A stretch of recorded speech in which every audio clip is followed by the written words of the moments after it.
An Lorenz, sein Alte, ist ihm davon, weil er sich schaden lässt und nach Portugal auswandert. Drum muss er seinen Grund verkaufen, dass er es auszahlen kann.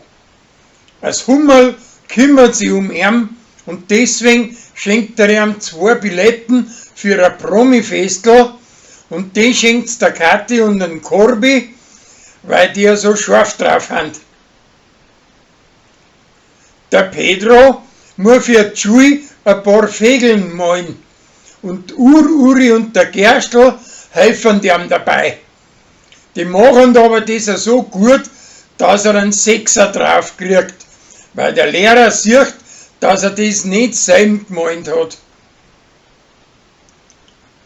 Der Uri, seine preußische Freundin, ist notkampfig hinterm Gerstl her, aber der zirkt nicht, weil sie am viel zu schier ist. Sarah möchte eine Reise nach Bali gewinnen mit einem Musikvideo, obwohl das sie überhaupt nicht gescheit singen kann. Fanny, der Chris, der Felix und Kathi helfen dir aber. Aus dem Lansinger Abwasserkanal kommt so ein gestingertes Geschmack raus, dass das ganze Dorf ranzelt.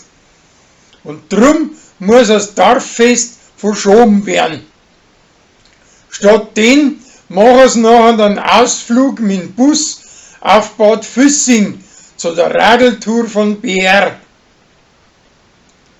Der Gregor kommt aus Neuseeland zurück, aber es kommt nur zu keiner Aussprache nicht mit seiner Alten.